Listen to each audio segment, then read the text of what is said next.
ایک دن میرے حضور علیہ السلام سیر کرتے کرتے باہر تشریف لے گئے. وہاں ایک قافلے نے پڑاؤ کیا ہوا تھا. ان کے اونٹ چر رہے تھے. ایک خوش قسمت سرخ رنگ کا اونٹ تھا جو میرے حضور علیہ السلام کو پسند آ گیا. میرے حضور علیہ السلام نے قافلے والوں سے پوچھا کہ یہ اونٹ بیچنا ہے. پتہ نہیں انہوں نے بیچنا تھا یا نہیں بیچنا تھا. جب میرے حضور نے پوچھا کہ یہ اونٹ بیچنا ہے, انہوں نے کہا جی بیچنا ہے. اچھا کتنے کا بیچنا ہے؟ کہا جی اتنے کا بیچنا ہے. سودا طے ہو گیا, بات چیت ہو گئی. حضور علیہ السلام نے فرمایا میں کوئی تاجر کی غرض سے تو آیا نہیں کہ رقم ساتھ لے کے آتا, میں تو سیر کرتا آ نکلا, تمہارا اونٹ مجھے پسند آ گیا اور سودا طے ہو گیا. ایسا کرو کہ اونٹ مجھے دے دو, میں گھر جا کر اس کی قیمت آپ تک بھیج دیتا ہوں. انہوں نے کہا جی ٹھیک ہے. میرے حضور علیہ السلام اونٹ پکڑ کر گھر کی طرف چل دیے. جب حضور علیہ السلام ان کی نظروں سے اوجھل ہوئے تو وہ ایک دوسرے کو کہنے لگے یار یہ جو شخص اونٹ لے کر گیا ہے اس کا پتہ بھی کسی نے پوچھا ہے کہ اس کا پتہ کیا ہے, اس کا نام کیا ہے, کہاں رہتا ہے؟ اونٹ لے کے چلا گیا ہے اور ادھار لے کے گیا ہے. جب کسی کو نقد سودا دیا جائے تو اس کا اتا پتہ پوچھنے کی ضرورت نہیں ہوتی, اور جب کسی کو ادھار دیں یا تو آپ ان کو جانتے ہوں یا تو درمیان میں اس کا ضامن کوئی ہو. ایک دوسرے کو کہنے لگے او نادانو,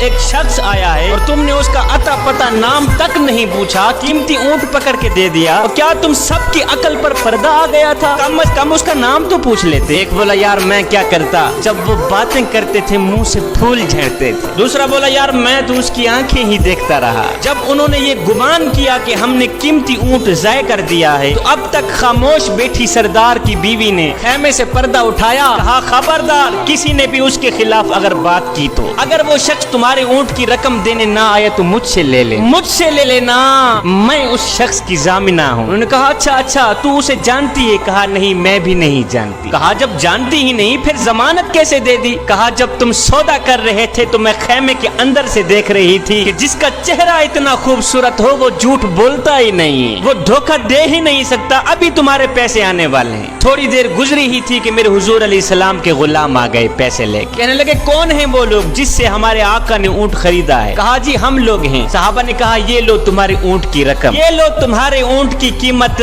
انہوں نے کہا بھائی قیمت بعد میں دینا, پہلے یہ بتا کہ وہ محبوب رہتا کہاں پہ ہے؟ صحابہ نے کہا سامنے مدینے میں اس محبوب کے ڈیرے ہیں. کہا پھر رقم بھی اپنے پاس رکھو, اونٹ بھی اپنے پاس رکھو, ہمارے دل بھی اپنے پاس رکھو, ہمیں تو اب دن رات اس محبوب کا دیدار ہی چاہیے. ہائے میرے حضور کی صورت ہی کیا دیکھی, اونٹ بھی بک گیا, خود بھی بک گئے, سارا کا سارا قافلہ مسلمان ہو کر حضور کی غلامی میں آ گیا.